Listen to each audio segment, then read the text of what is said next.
So you all are welcome here on the platform of MG online classes.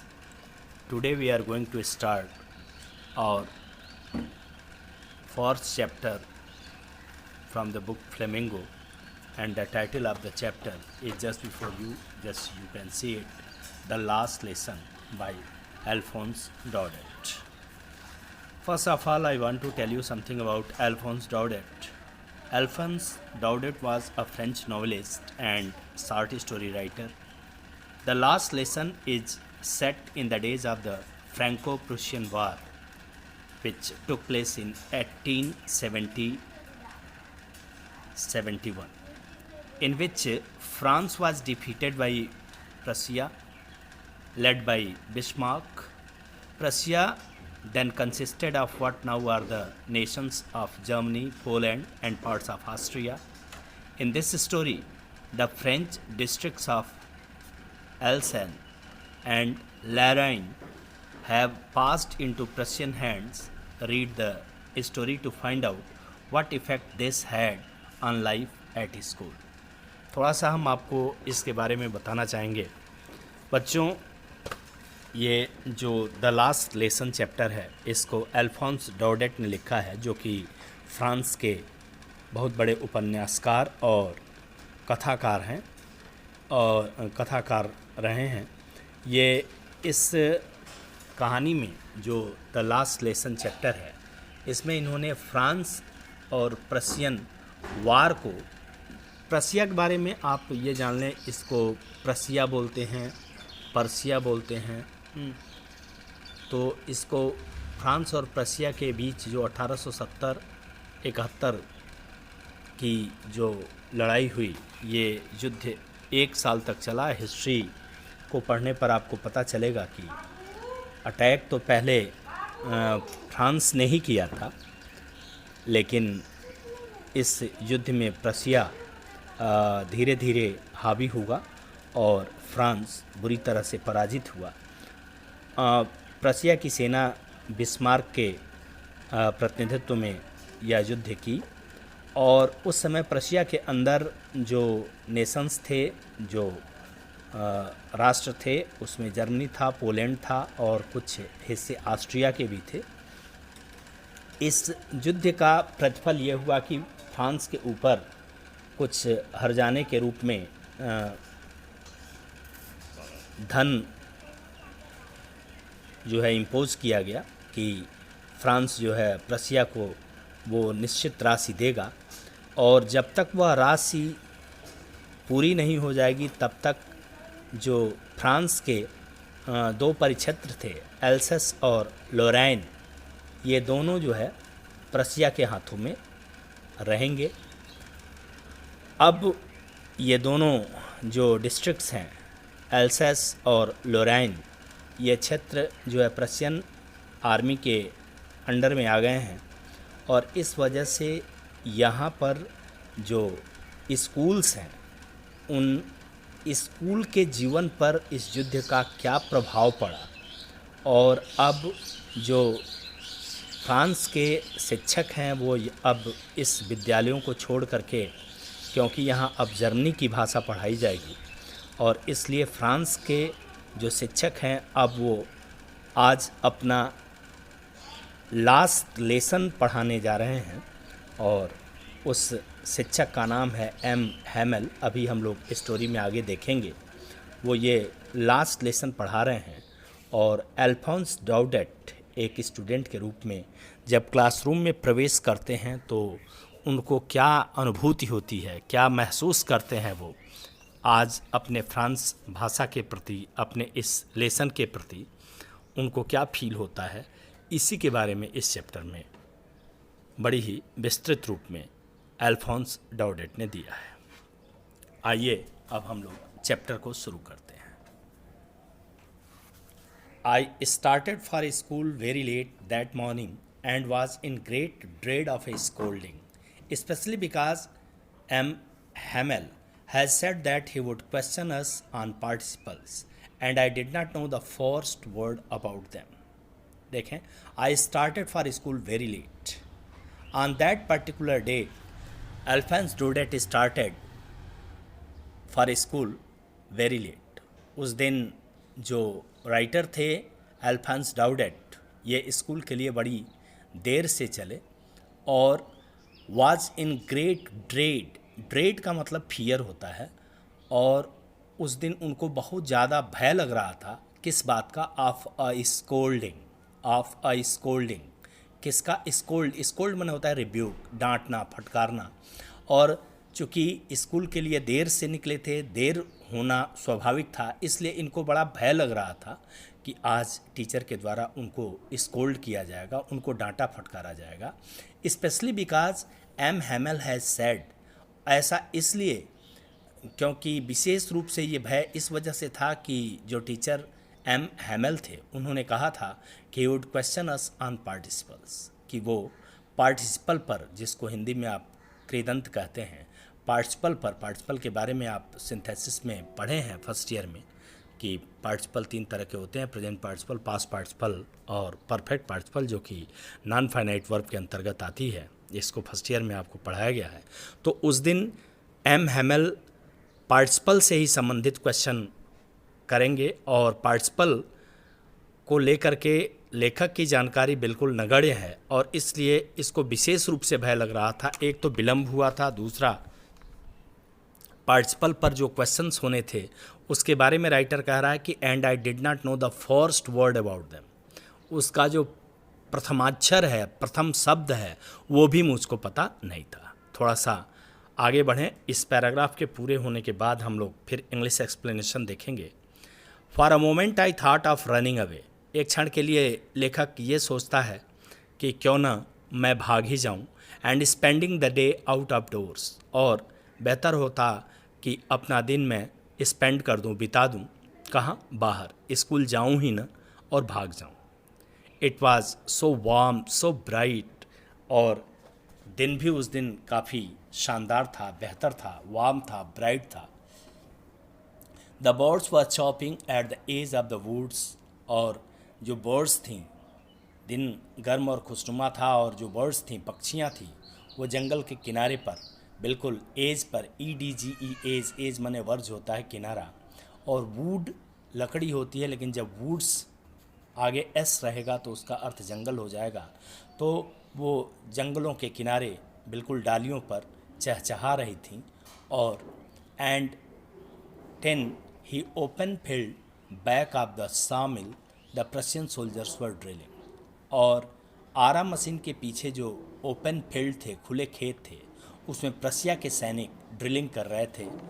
वो अपनी exercise कर रहे थे, वो अपना अभ्यास कर रहे थे। It was all much more tempting than the rule for participles. Tempting, tempt का मतलब होता है लुभावना, लालच। आप यहाँ राइटर को देख रहे हैं कि राइटर ये कहना चाह रहे हैं कि ये जो दिन का खुशनुमापन था, जो पक्षियों की चहचहाहट थी, ये it was all much more tempting, ये कंपैरेटिव डिग्री का प्रयोग किए हैं और कह रहे हैं कि ये सारा कुछ ज़्यादा लुभावना लग रहा था then the rule for participles. किसके?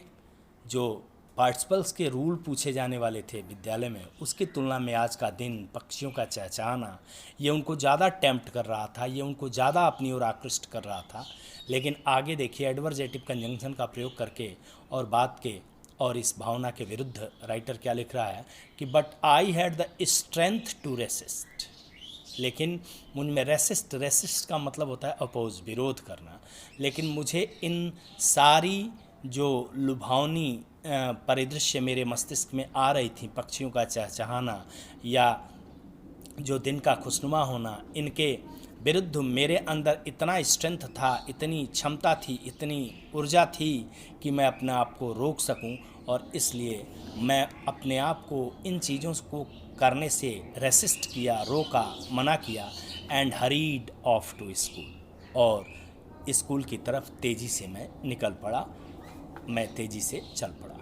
Means here in this paragraph writer wants to say that he started his just school very late on that morning, and he was much afraid because just of a scolding. by his teacher M. Hamel, and just which was more uh, hesitating for him because Mr. Hamel had to ask questions on participle and writer was unknown to all these. For a moment, an idea came into his mind just to run away and not to go to school. And the day and the weather was also very charming and attractive. The birds were chirping on the edge of the at the edge of the woods, and Prussian soldiers were drilling.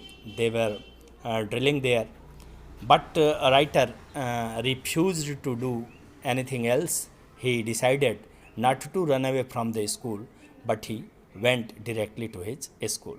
What happened after this? Just we will see in the next paragraph. When I passed the town hall, there was a crowd in front of the bulletin board.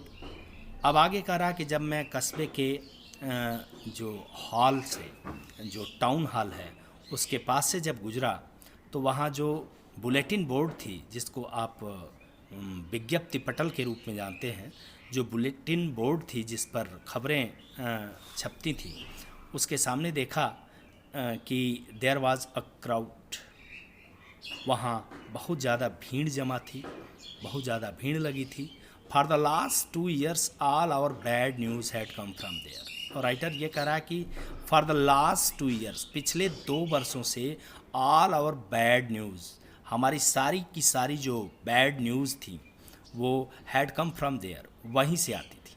जो भी bad news आती थी कि युद्ध में आज French army के कितने सैनिक मारे गए, कितनी हानि हुई, ये सारे जितने भी बैड न्यूज़ थे, चूँकि टाउन हॉल में बुलेटिन बोर्ड पर ये सारी चीज़ें छपती थीं, और इसलिए राइटर ये कह रहा कि सारे बैड न्यूज़ वहीं से आते थे, जैसे the lost battles, the draft, the order of the commanding officer, कि जो हारी गई लड़ाइयाँ थी, या जो ड्राफ्ट था सैनिकों का खदेड़ा जाना, या the order of the commanding officers, या कमांडिंग ऑफिसर के जो ऑर्डर्स हुआ करते थे, आदेश हुआ करते थे। And I thought to myself without stopping, और इसलिए writer decided not to stay there at all, just because he was known to all the news, just that used to publish there on the bulletin board, and that's why he decided not to stay there just for a moment. This is why then as hurried by as fast as I could go, और इसलिए जितना fast हो सका उतना fast वो वहाँ से चला। The blacksmith watcher who was there with his apprentice reading the bulletin called after me, और उसी समय जो है राइटर ये कह रहा है कि उसे ऐसा लगा कि अब यहाँ क्या ख़ास बात हो सकती है, और इसलिए जय ही वो वहाँ से जितना तेज़ हो सका उतना तेज़ चला, तो जो लोहार था, वास्टर, जो वहाँ अपने प्रशिक्षु के साथ, अप्रेंटिस के साथ विज्ञप्ति को, वो बुलेटिन बोर्ड को रीड कर रहा था, पढ़ रहा था, कॉल्ड आफ्टर मी, वो पीछे से आवाज़ दिया और कहा डोंट गो सो फास्ट, वो इतनी तेज़ी से मत जाओ, वो बच्चे, you will get to your school in plenty of time, मतलब तुम्हारे स्कूल जाने में अभी काफ़ी समय बचा हुआ है, बहुत सारा समय बचा हुआ है, इतनी जल्दी मत जाओ। अब आगे राइटर कह रहा है कि I thought he was making fun of me, मुझे लगा कि जैसे वो मेरा मजाक उड़ा रहा है, और इसलिए reached M Hamel's little garden all out of breath, और इसलिए राइटर ये कह रहा है कि मैं बिल्कुल ऑल आउट ऑफ ब्रेथ, हाँफते हुए, हाँ, मैं एम हेमल के छोटे बागीचे में पहुंचा, यानी जहाँ स्कूल लगता था वहाँ राइटर पहुंचा। और पहुंचने के बाद देखें, usually when school began, usually मतलब जनरली, सामान्यतया, आम तौर पर या जनरली, जब it was usually when school began, आम तौर पर जब स्कूल शुरू होता था, there was a great bustle, which could be heard out in the street. इतना ज़्यादा बशलिंग होती थी वहाँ पे, इतना ज़्यादा शोर शराबा होता था कि बाहर जो है गली तक सुना जा सकता था। Could be heard out in the street the opening and closing of desk, जो डेस्कों का खुलना और बंद होना। इसी तरह से which the opening and closing of desk, lessons repeated in unison, जो लेसन्स होते थे अच्छी तरह से समझने के लिए कानों पर हाथ रखकर तेज आवाज़ में पाठों को जो बच्चे एक सुर में जैसे पढ़ते हैं। The opening and closing of desk, lesson repeated in unison, very loud, बहुत ही तेज़ गति से, तेज़ आवाज़ में, with our hands over our ears, बिल्कुल अपने कानों पर अपने हाथों को लगा करके, टू अंडरस्टैंड बेटर, ताकि सही ढंग से क्या हो सके, समझ आ सके, दूसरे की आवाज़ न जा सके अपने कानों में और बच्चा अपने आप को कंसंट्रेट कर सके अपने चैप्टर्स पे। इसलिए बच्चे अपने कानों के ऊपर अपने हाथ रख के तेज़ तेज़ आवाज़ में जो चैप्टर्स को पढ़ते थे वो सब कुछ गली में सुना जा सकता था। लेकिन and the teacher's great ruler rapping on the table, और इसके अलावा मेज़ पर जो टेबल पर टीचर थे, अध्यापक थे, वो अपनी बड़ी छड़ी जब खड़खड़ाते हुए बच्चों का अटेंशन पाने के लिए जब उस पर वो खड़खड़ाते थे, रैपिंग करते थे, जब पटकते थे, ये सारी चीज़ें गली में सुनी जाती थी। But now it was all so still, लेकिन आज ये सब कुछ सो स्टिल, इतना शांत था, बहुत ही शांत। I had counted on the commotion to get to my desk without being seen, मैंने विदाउट बींग सीन, बिना देखे जाते हुए अपने स्थान तक जाने के लिए जो है अपना ध्यान एकाग्रचित किया। और but of course that day everything had to be as quiet as Sunday morning, लेकिन आज उस दिन हर चीज़ इतनी शांत थी जैसे संडे मॉर्निंग, जैसे रविवार की सुबह शांत होती है जब स्कूल में कोई नहीं होता है, वैसी शांति थी। मतलब आज का जो क्लास था that was entirely different from others day, वो अन्य दिनों से बिल्कुल ही क्या था, अलग था, क्योंकि usually they are use to be so much loud all around, but today everything was calm and silent. आज सब कुछ शांत था। आगे कह रहे हैं कि थ्रू द विंडो आई सा माई क्लासमेट्स, खिड़कियों से मैंने अपने सहपाठियों को देखा, ऑलरेडी इन देयर प्लेसेस, सब के सब अपनी जगह पे पहले से ही व्यवस्थित थे, एंड एम हैमेल, और जो टीचर थे M Hamel, walking up and down with his terrible iron ruler under his arm, अपने बाह के नीचे उस भयानक लोहे की छड़ी को रखकर और वॉकिंग, बिल्कुल चहलकदमी कर रहे थे।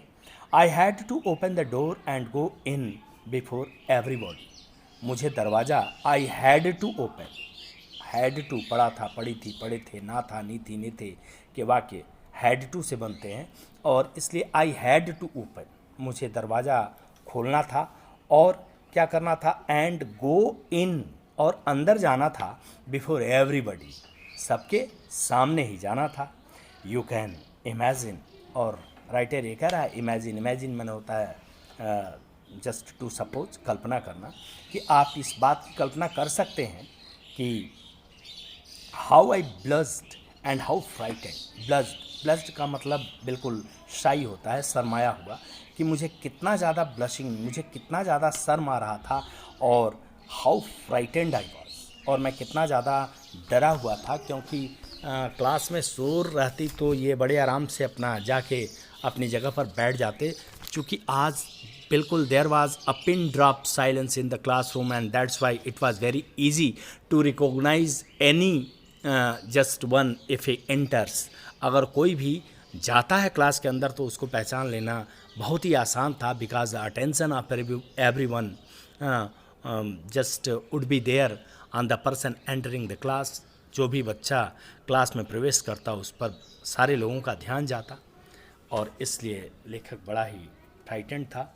बट नथिंग हैपेंड, लेकिन कह रहा है कि कुछ भी ऐसा नहीं हुआ, और M Hamel saw me, mister M Hamel जो है राइटर को देखे, एंड सेड वेरी काइंडली, और बड़ी ही दयालुतापूर्वक, बड़ी ही इमोशन के साथ उन्होंने कहा, go to your place quickly little French, नन्हे फ्रेंच, लिटिल फ्रेंच, जल्दी से अपनी जगह पर जाओ, और we were are beginning without you, हम लोग तुम्हारे बिना ही चैप्टर शुरू करने जा रहे थे। क्योंकि आज कुछ भी ऐसा नहीं हुआ, विलम्ब के आने के कारण न डांट पड़ी न फटकार पड़ी, कुछ भी ऐसा नहीं हुआ। और एम हेमेल ने बड़ा ही सामान्य तरीके से और बड़ी ही दयालुता के साथ कहा कि छोटे फ्रेंड्स, जाओ और अपनी सीट पर बैठ जाओ, हम लोग तुम्हारे बिना ही चैप्टर शुरू करने जा रहे थे। Means it was so surprising, बड़ा ही आश्चर्यजनक था सब कुछ।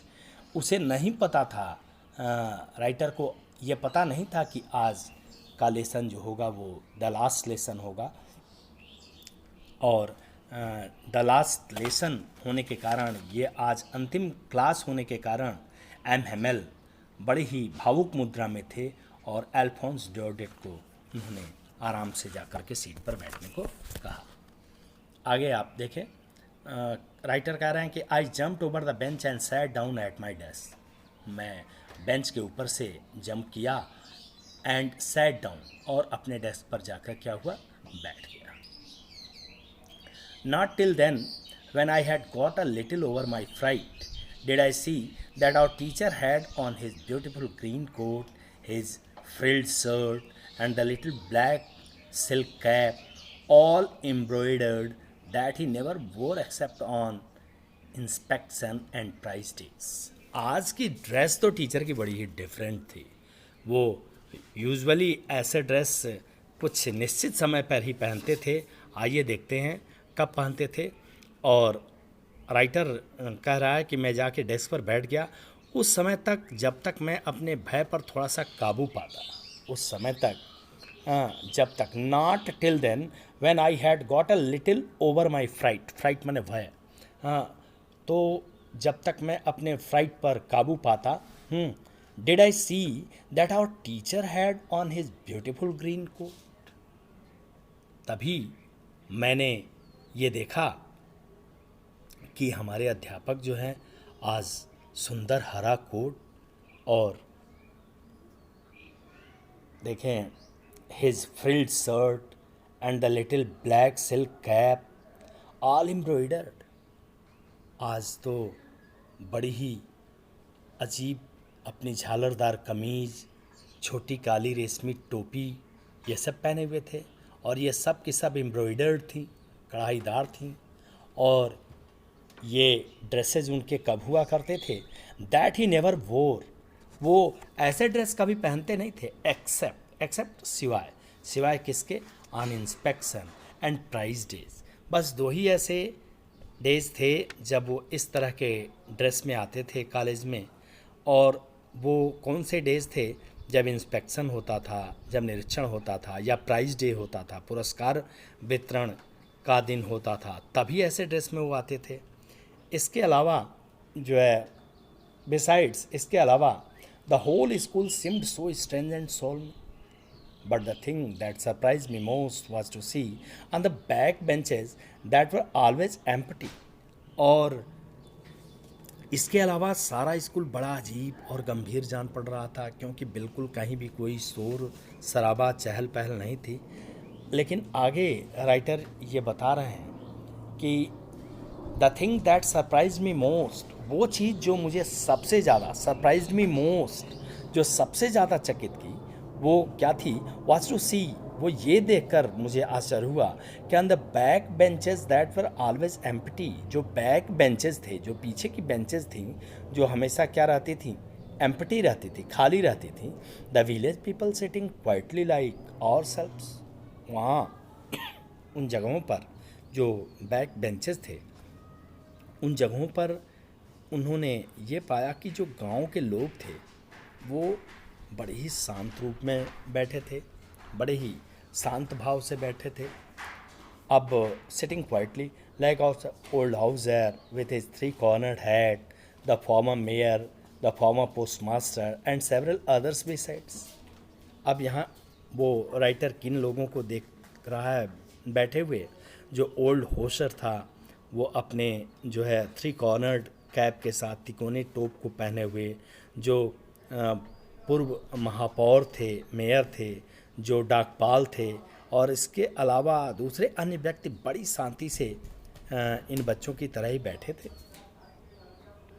Everybody looked sad. हर व्यक्ति बड़ा ही उदास दिखाई दे रहा था, बहुत ही उदास। And Hauser had brought an old primer thumbed at the edge. और जो होसर अपनी प्रथम वर्णबोध की पुस्तक लाया था, जिसे वह किनारों पर से बड़ा ही बेकार तरीके से पकड़ा था, held it open on his knees with his great spectacles lying across the pages. और वह बड़े चश्मे से देखते हुए उस पुस्तक को अपनी नीज पे, घुटने पे खोल रखा था, उन पेजेस को। While I was wondering about it all, जब मैं इन सब बातों को देखकर वंडर कर रहा था, मैं बिल्कुल सरप्राइज कर रहा था, मैं बड़ा ही हैरान हो रहा था, तो M Hamel mounted his chair. तो एम हेमेल अपनी कुर्सी पर बैठ गए and in the same grave and gentle tone, और उसी ग्रेव सीरियसनेस को कहते हैं, और उसी जेंटल टोन, जेंटल माने सौम्य, टोन जो है वो लय को कहते हैं, उन्होंने उसी गंभीर और बड़े ही सौम्य लय में जो है which he had used to me, जिसमें वह मुझसे बातें किया करते थे, सेड बोले, माई चिल्ड्रन, मेरे बच्चों, this is the last lesson I shall give you. जो मैं आज तुम्हें सिखा रहा हूँ, this is the last lesson. ये आज अंतिम लेसन है, अंतिम पाठ है। क्योंकि the order has come from Berlin to teach only German in the schools of Alsace and Lorraine. क्योंकि उन्होंने बताया कि बर्लिन से आदेश आ गया है कि अल्सस और लॉरेन के विद्यालयों में अब केवल जर्मन भाषा ही पढ़ाई जाए, क्योंकि अब ये डिस्ट्रिक्ट जर्मनी के अधीन हो चुका था। मैं आपको बताया, प्रसिया और फ्रेंच वार में ये जो दो डिस्ट्रिक्ट थे फ्रांस, उन्हें हार चुका था, और वो एल्सस और लॉरेन, ये दोनों डिस्ट्रिक्ट और ये विद्यालय इन्हीं परिक्षेत्र में पढ़ता था। उन्होंने बताया कि the new master comes tomorrow, जो नए शिक्षक हैं वो कल आ जाएंगे। This is your last French lesson, और इसलिए ये तुम लोगों का अंतिम फ्रेंच लेसन है, अंतिम फ्रांसीसी पाठ है। I want you to be very attentive. और चूँकि आज अंतिम चैप्टर है, अंतिम लेक्चर है, अंतिम पीरियड है, कल से जर्मन लैंग्वेज आप लोग पढ़ेंगे, इसलिए मैं चाहता हूँ कि आप सारे लोग ध्यान दें, आप सारे लोग सही तरीके से इसे सुनें। The next portion of the chapter we will study tomorrow. Thank you very much. Friends, हम लोग अपने पहले चैप्टर द लास्ट लेसन में इसके पहले पढ़े थे कि the new master comes tomorrow. Mister M Hamel ने बताया कि न्यू मास्टर कल आ जाएंगे, and this is your last French lesson, और ये तुम लोगों का अंतिम फ्रेंच लेसन है। और इसलिए एम हैमल ने पूरी क्लास को कहा कि I want you to be very attentive. मैं चाहता हूँ कि आप लोग सारे लोग ध्यान दें। जब राइटर ये सुना कि आज ये उसकी अंतिम क्लास है, तो इसके बाद कह रहा है कि what a thunderclap these words were to me. Thunderclap का मतलब जैसे वज्रपात इसमें होंगे, कि यह एक कितना बड़ा वज्रपात जैसा था ये सारे वर्ड्स की this is your last lesson, o the wretches. बिल्कुल, हे दुरात्मा। अब ध्यान आया, that was what they had put up at the town hall. मतलब कि ये वही सारी चीज़ें थी, ये वही सारी खबर थी जो कस्बे के हाल में लगा रखा था और लोगों की भीड़ जमा थी। माई लास्ट फ्रेंच लेसन, मेरा फ्रांसीसी भाषा का अंतिम सबक। Why I hardly knew how to write, आखिर क्यों मैंने अभी तक मुश्किल से ही लिखना सीखा। I should never learn any मोर, अब मैं कभी और ज़्यादा नहीं सीख पाऊँगा, और ज़्यादा नहीं सीख पाऊँगा। Should never learn any more, I must stop there then, मुझे वहाँ रुक जाना चाहिए, रुक जाना चाहिए। Then oh how sorry I was for not learning my lesson, आज मुझे कितना ज़्यादा दुख हो रहा था अपने लेसन्स को लर्न नहीं करने का। For seeking birds eggs or going sliding on the Saar, मैं अपने पढ़ाई के समय जब मुझे पढ़ना था तो मैं अपने वक्त को गुजारा किस में, for seeking birds eggs, birds की एग्स को सीख करने में, तलाशने में। Or going sliding on the Saar a device on which children slide, एक ऐसा डिवाइस है जिस पर बच्चे स्लाइड करते हैं, सरकते हैं।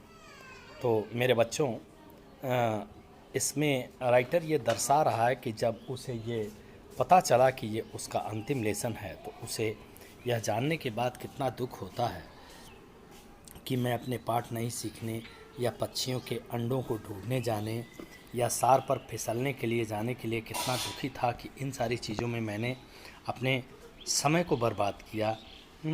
और अब उसे महसूस हो रहा है, अब उसे यह जानकर दुख हो रहा है कि my books that had seemed such A nuisance of while एगो, मेरी ये किताबें जो मुझे एक न्यूसेंस के रूप में, एक बाधा के रूप में कुछ समय पहले तक प्रतीत होती थीं, सो हैवी टू कैरी, जिन्हें ढोना मुझे इतना भारी लगता था।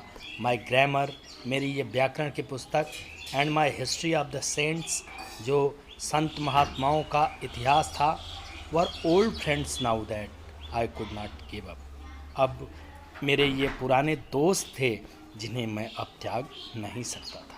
एंड एम हेमल टू, इसके साथ साथ मेरे अंदर मनोभाव, मेरे अंदर अनुभूतियाँ प्रकट हो रही थी, किसके लिए, अपने टीचर एम हेमल के लिए भी, कि the idea that he was going away that I should never see him again, अब यह सोचकर मुझे बड़ा दुख हो रहा था कि ही वॉज गोइंग अवे, कि वो अब मुझसे दूर जा रहे थे और अब I should never see him again, मैं उनसे दोबारा कभी नहीं मिल पाऊँगा। ये सारे ideas made me forget all about his ruler and how cranky he was, इस विचार ने मुझे उनकी छड़ी और वह कितना ज़्यादा जो है क्रैंकी थे, कितना ज़्यादा झक्की थे, इन सारी बातों को मेरे मस्तिष्क से भुला दिया। और अब मुझे इस बात का एहसास हो रहा था कि अब मैं अपनी भाषा को सीख नहीं पाऊँगा, समझ नहीं पाऊँगा। यानी इन पंक्तियों के माध्यम से राइटर ये बताना चाह रहा है कि सूल की सेज पर जो कभी सोया नहीं है, दर्द का साथी कभी होता नहीं है, हर्ष का अनुमान वो नहीं कर सकेगा ज़िंदगी में जो कभी रोया नहीं है। निश्चित रूप से आज वो सारी चीज़ें इनको बड़ी दुख दे रही थीं, दर्द दे रही थीं, तकलीफ़ दे रही थी। Poor man, it was in honor of this last lesson that he had put on his fine Sunday clothes. अब इन्हें एहसास हुआ और एम हेमल को अपने मन में संबोधित करते हुए, पुअर मैन का आशय यहाँ गरीब आदमी से नहीं है बल्कि बेचारे असहाय के अर्थ में है कि मेरे बेचारे शिक्षक। यह इस अंतिम पाठ के सम्मान में अब उन्हें पता चला कि it was in honour of this last lesson, इस लास्ट लेसन के ऑनर में उन्होंने ही हैड पुट ऑन माने होता है टू वियर, पहनना, हिज फाइन संडे क्लॉथ्स, वो अपने इन रविवार वाले वस्त्रों को आज पहन करके आए थे। And now I understood why the old man of the village were sitting there in the back of the और अब उनको ये समझ में आया कि गांव के ये जो बुज़ुर्ग व्यक्ति लोग हैं वो कमरे में उस क्लासरूम में पीछे क्यों बैठे हुए थे, क्यों यहाँ आकर के अपनी सीट रखे हुए थे। It was because they were sorry to that they had not gone to school more. ऐसा इसलिए था क्योंकि वे लोग उदास थे और वे ज़्यादा स्कूल भी नहीं गए थे, और इस वजह से it was their way of thanking our master for his 40 years of faithful service and of showing their respect for the country that was theirs no more. ऐसा इसलिए क्योंकि वे भी उदास थे और हमारे शिक्षक की उनकी जो 40 years की सर्विस थी, 40 वर्ष की विश्वसनीय सेवा थी, वो इस विद्यालय के कमरे में पीछे बैठ करके इस सेवा के लिए धन्यवाद करने का एक तरीका अपनाए थे वो लोग, और faithful service and of showing their respect for the country that was theirs no more. अपने राष्ट्र के लिए वो अपना सम्मान प्रदर्शित करना चाहते थे जो अब उनका नहीं रहा, जो अब जर्मन लोगों का हो गया, जो अब जर्मनी का हो गया। While I was thinking of all this, I heard my name called. लेखक कह रहा कि जब मैं इस सब के बारे में सोच रहा था उसी समय उसे सुनाई दी कि उसका नाम पुकारा जा रहा है। It was my turn to recite. अब व्याख्या करने का नंबर किसका था? राइटर का था। राइटर का था किसके बारे में? पार्टिसिपल्स के बारे में। और what would I not have given to be able to say that dreadful rule for the participle all through, very loud and clear and without one mistake. आगे राइटर ये कह रहे हैं कि मुझे उस भयानक पार्टिसिपल के नियम को बहुत तेज़ और साफ, बिना विदाउट एनी मिस्टेक, बिना कोई गलती किए कहने योग्य बनाने के लिए मतलब सारे प्रयास किए गए थे, सब कुछ सिखाया गया था। What would I not have given, क्या कुछ मुझे नहीं बताया गया था, क्या कुछ नियम मुझे नहीं दिया गया था। To be able to say that dreadful rule, वह ड्रेडफुल रूल, वह भयानक नियम, वह डरावना नियम, उसको बताने के लिए for the participle all through very loud and clear, बहुत ही स्पष्ट और बहुत ही तेज़ रूप में बताया गया था। एंड विदाउट वन मिस्टेक, बिना एक गलती किए बोलने योग्य बताया गया था। But I got mixed up on the first words and stood there. लेकिन इतना सारा अच्छे ढंग से बताए जाने के बावजूद हुआ क्या? पता क्या चला कि जब इनका नंबर आया तो उन्होंने क्या महसूस किया? कह रहे हैं कि लेकिन मैं पहले शब्दों पर ही अटक गया और डेस्क को पकड़कर वहीं खड़ा रहा। But I got mixed up on the first words and stood there holding on to my desk, my heart beating.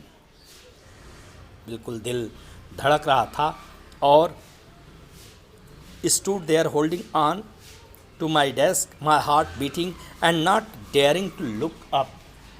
Dare साहस करना, हिम्मत करना, और मुझे ऊपर लुक अप, ऊपर देखने की भी हिम्मत नहीं हो रही थी, ऊपर देखने का भी साहस नहीं हो रहा था।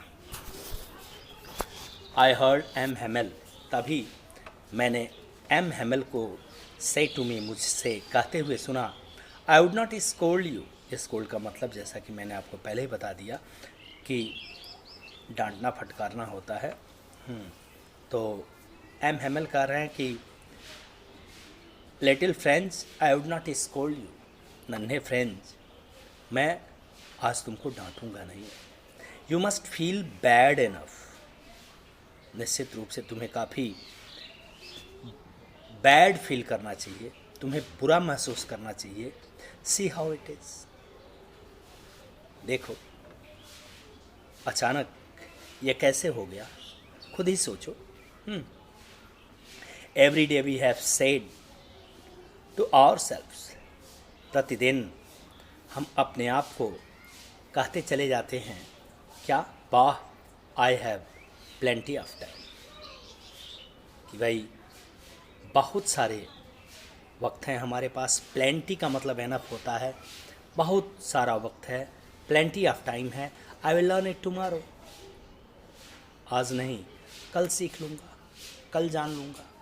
आप यहाँ बहुत ही एक शानदार मॉरल लेसन आपको महसूस होगा। आप सुने होंगे कि कभी भी मतलब टुमारो नेवर डाइज, कल कभी नहीं आता। आप काल करे सो आज करे, आज करे सो अब, पल में प्रलय होता है बहुरी करोगे का। I have plenty of time, I shell learn it tomorrow. बहुत वक्त है, कल कर लेंगे, कल लर्न कर लेंगे। और एंड नाउ यू सी, और अब तुम देख सकते हो where we have come out, आज हम कहाँ आ गए। That is the great trouble with Alsace, she puts off learning till tomorrow. सोचो अल्सस के लिए यह कितना कष्ट का समय है, कल तक उसकी शिक्षा समाप्त हो जाएगी, पुट ऑफ हो जाएगी, बुझ जाना, ख़त्म हो जाना, समाप्त हो जाना। Now those fellows out there will have the right to say to you, how is it you pretend to be Frenchman. और ज़रा सोचो, ये बड़ी कड़वी बात यहाँ ये बता रहे हैं कि अब वे लोग जो बाहर हैं, यानी जो जर्मन्स हैं, जो अब यहाँ आएंगे, उन्हें तुमसे यह कहने का पूरा पूरा अधिकार होगा। And now those fellows out there will have the right to say to you, उनको राइट होगा पूरा तुमसे कहने का कि हाउ इज़ इट, ये कैसे हो सकता है। You pretend to be Frenchman, तुम एक फ्रांसीसी होने का प्रिटेंडिंग कर रहे हो, दिखावा कर रहे हो, बहाने बना रहे हो कि हाँ तुम फ्रेंच हो, क्योंकि yet you can neither speak ना राइट योर ओन लैंग्वेज। वजह कि फिर भी तुम अपनी स्वयं की भाषा नहीं बोल सकते हो, नहीं लिख सकते हो। But you are not the word. Poor little friends, we have all a great deal to reproach ourselves with. लेकिन तुम ही सबसे वर्स्ट नहीं हो बेचारे फ्रेंड्स, हमारे पास स्वयं को धिक्कारने के लिए बहुत सी बातें हैं। We have all a great deal, a great deal का मतलब होता है अ गुड डील, एनफ काफ़ी, पर्याप्त, रिप्रोच धिक्कारना। Your parents were not anxious enough to have you learn, तुम्हारे माता पिता तुम्हें पढ़ाने के लिए ज़्यादा anxious नहीं थे, चिंतित नहीं थे, आतुर नहीं थे। They preferred to put you to work on a farm or at the mills so as to have a little more money. उन्होंने तुम्हारे खेत में, कारखाने में काम करने को ज़्यादा प्रेफर किया, ज़्यादा पसंद किया। और क्यों? ताकि तुम कुछ ज़्यादा धन कमा सको, little more money. And I, और यहाँ से छक अपने आप को भी दोष देते हैं और कहते हैं कि मैं खुद भी इसके लिए दोषी हूँ, क्योंकि I have been to blame also, मैं भी इस ब्लेम के लिए उत्तरदायी हूँ। क्योंकि have I not often sent you to water flowers instead of learning your my lessons, क्या मैंने तुम्हें तुम्हारे पाठ याद करने की बजाय अक्सर अपने फूलों में पानी देने के लिए नहीं भेज दिया है। बहुत बार ऐसा हुआ है कि जब तुम क्लास में होते थे उस समय मैंने तुम्हें अपने फूलों की क्यारियों में पानी देने के लिए भेज दिया, कहा कि जाओ पानी दे लो। And when I wanted to go fishing, और जब मैं मछली पकड़ने के लिए जाना चाहता था तो did I not just give you a holiday, तो क्या मैंने तुम्हें छुट्टी नहीं दी कि बच्चों आज चले जाओ, अब आज तुम्हारी छुट्टी है, मैं फिशिंग पे निकल रहा हूँ। तो मैं भी दोषी हूँ इसके लिए, और तुम्हारे पेरेंट्स भी दोषी हैं इसके लिए। तुम अकेले इसके लिए दोषी नहीं हो, तुम अकेले इसके लिए जिम्मेदार नहीं हो। Then from one thing to another, और तब एक बात से दूसरी बात तक, M Hamel went on to talk of the French language. Went on मतलब गो ऑन, जारी रखना, टू कंटिन्यू। एम हेमेल फ्रांसीसी भाषा के बारे में बात जारी रखे, saying that it was the most beautiful language in the world, the clearest, the most logical, और कहने लगे कि यह संसार में सबसे सुंदर, सबसे स्पष्ट और सबसे तर्क संगत भाषा है, क्लियरेस्ट है, लॉजिकल है, that we must guard it among us and never forget it, और हमें इसे हमारे बीच सुरक्षित रखना चाहिए और इसे कभी भी फॉरगेट नहीं करना चाहिए, भूलना नहीं चाहिए। Because when a people are enslaved, क्योंकि जब एक राज्य को अधीन किया जाता है, एक स्टेट को जब इंस्लेव्ड किया जाता है, as long as they hold fast to their language, it is as if they had the key to their prison. बहुत महत्वपूर्ण बात है। आप देखेंगे कि जितने लंबे समय तक वे अपनी भाषा पर मजबूत पकड़ बनाए रखते हैं, तो यह ऐसा होता है जैसे उनके पास उनके कारागार की हो, उनके कारागार की, उनके प्रिजन की, उनके जेल की चाबी हो। Then he opened a grammar and read us our lesson, और इसके बाद उन्होंने व्याकरण की एक पुस्तक खोली और हमें हमारा पाठ पढ़ाया। I was amazed to see how well understood it. मुझे यह देखकर हैरानी थी कि मुझे आज यह कितनी अच्छी तरह से समझ आ रहा था। And all he said seemed so easy, so easy. I think too that I had never listened so carefully and that he had never explained everything with so much patience. मुझे यह देखकर हैरानी थी कि मुझे यह कितनी अच्छी तरह से समझ आ गया था। जो कुछ उन्होंने पढ़ाया वह कितना कितना आसान लग रहा था। मैं यह भी सोचता हूँ कि मैंने इतनी सावधानी से कभी सुना ही नहीं था, और यह कि उनमें इतने धैर्य से हर वस्तु को कभी समझाया ही नहीं। बहुत सारी चीज़ें अब इनके मस्तिष्क पटल पर आ रही हैं। It seemed almost as if the poor man wanted to give us all he knew before going away. ऐसा लग रहा था जैसे वो बेचारा आदमी हम लोगों से दूर जाने के पहले ही wanted to give us everything what he had in him, कि जो कुछ भी उनके अंदर था वो आज सब कुछ बताना चाह रहे थे। And to put it all into our heads at one stroke, और ये सब हमारे मस्तिष्क में एक ही प्रयास में, वन स्ट्रोक में वो डाल देना चाहते थे। After the grammar we had a lesson in writing, और ग्रामर के बाद हमारे लिए लिखाई के लिए एक पार्ट था, राइटिंग का एक पार्ट था। That day M Hamel had new copies for us written in a beautiful round hand, France, Alex।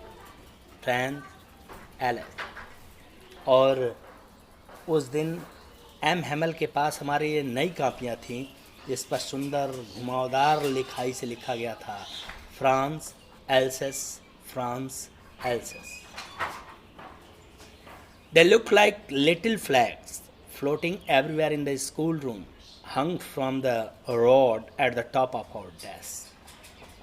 बिल्कुल वे स्कूल के कमरे में जगह जगह लहराते हुए झंडों की तरह दिखते थे, जो हमारे डेस्कों के शीर्ष पर, छड़ों पर लटके हुए थे। You ought to have seen how everyone set to work and how quiet it was। बिल्कुल तुम्हें देखना चाहिए कि किस प्रकार हर कोई काम पर लगा हुआ था और वहाँ कितनी चुप्पी थी।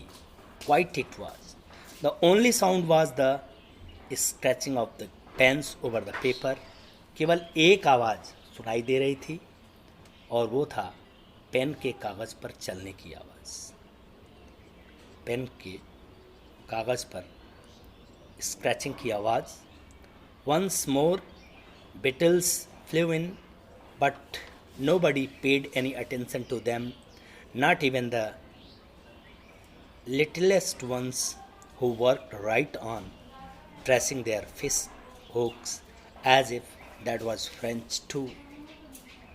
आप देखें कि एक बार कुछ जो गुबरैले कीट होते हैं, जिनको आप बिटल्स पहले से पढ़े होंगे, वो अंदर उड़कर आए, परंतु किसी ने भी यहाँ तक कि सबसे छोटों ने भी जो मछली पकड़ने की छड़ी के चित्र बनाने के कार्य में लगे हुए थे, जैसे कि वे भी फ्रांसीसी हों, वो कोई भी उनकी तरफ ध्यान नहीं दिया. No one.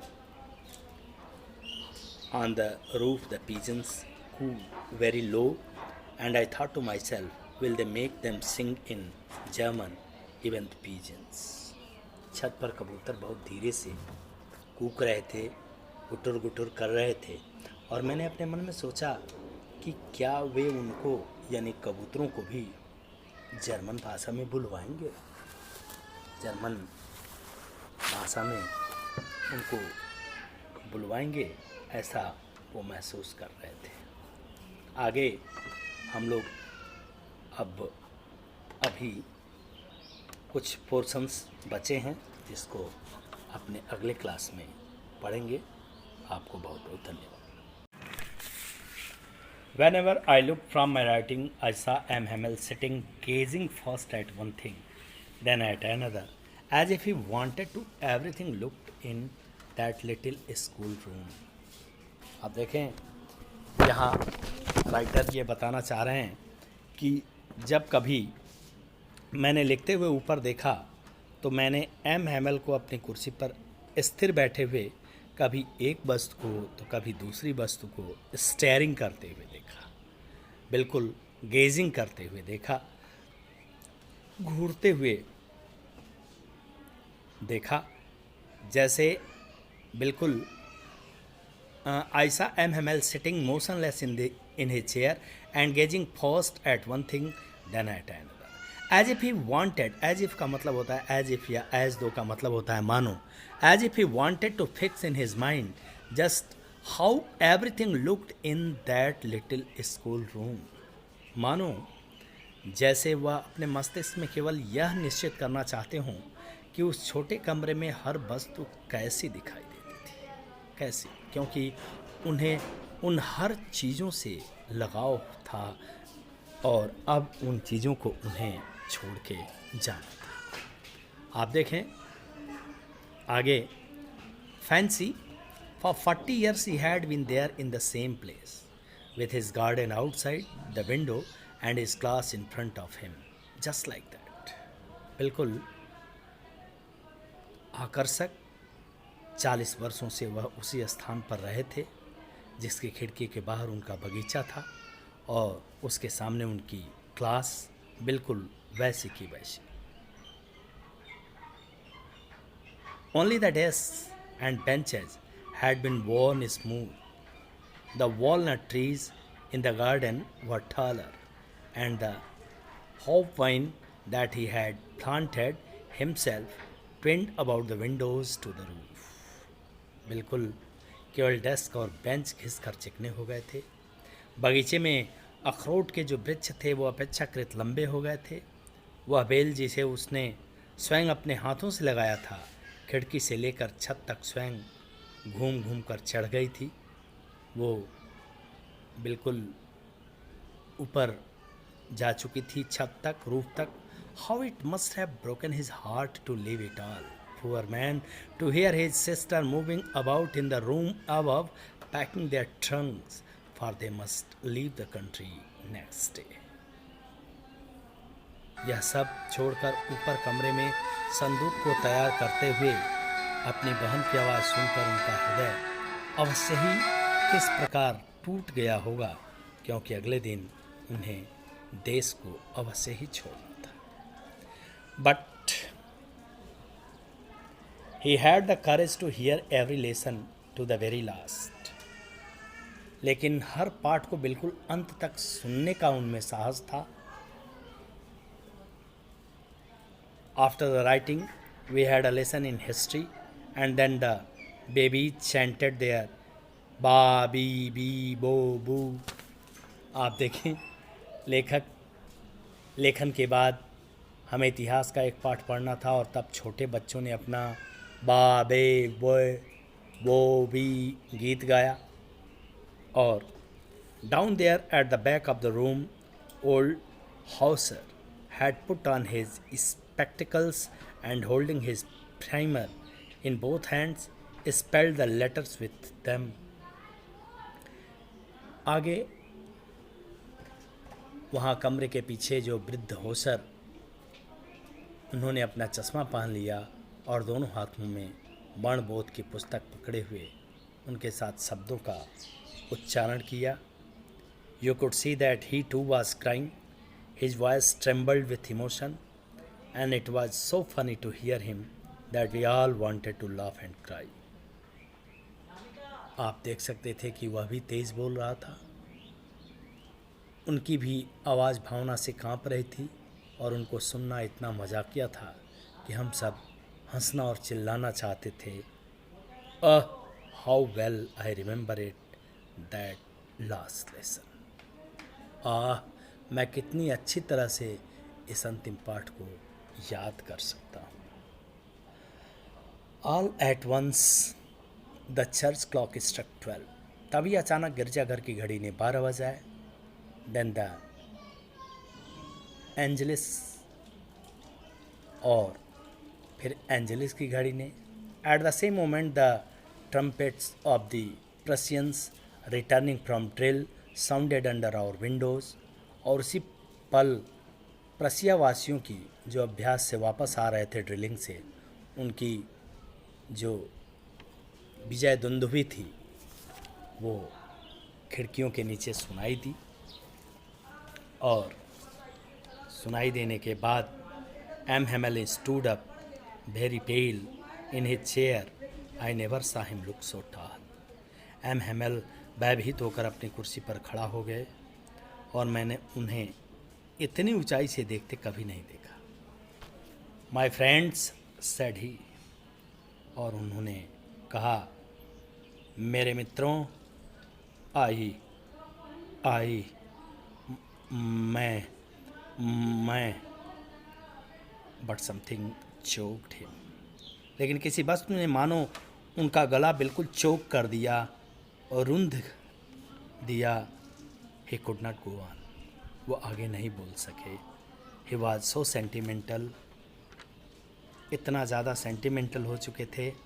Then he turn to the blackboard, और बोल न सकने के कारण वह ब्लैक बोर्ड की ओर मुड़े। टुक अ पीस ऑफ चाक, चाक का एक टुकड़ा लिए। And bearing on with all his might, और अपनी पूरी माइट के साथ, अपनी पूरी एनर्जी के साथ, ताकत के साथ उन्होंने he wrote as large as he could, जितना बड़ा वो लिख सकते थे उतना बड़ा उन्होंने लिखा, live law France. Live law France, ये बहुत सारे अर्थों में प्रयोग होने वाला फ्रांस का एक स्लोगन है जिसका अर्थ है फ्रांस अमर रहे। Then stopped and leaned his head against the wall. इसके बाद वो रुके और दीवार के सहारे अपना सिर झुका लिए। एंड विदाउट अ वर्ड, और बिना कुछ बोले, he made a gesture to us with his hand. Gesture का मतलब है संकेत, हिंट। बिना कुछ बोले अपने हाथ से हमारी तरफ उन्होंने संकेत किया, स्कूल इज डिसमिस्ड, स्कूल समाप्त किया जाता है, यू मे गो, तुम सब अब जा सकते हो। In this way we see that the theme of the lesson was very touching.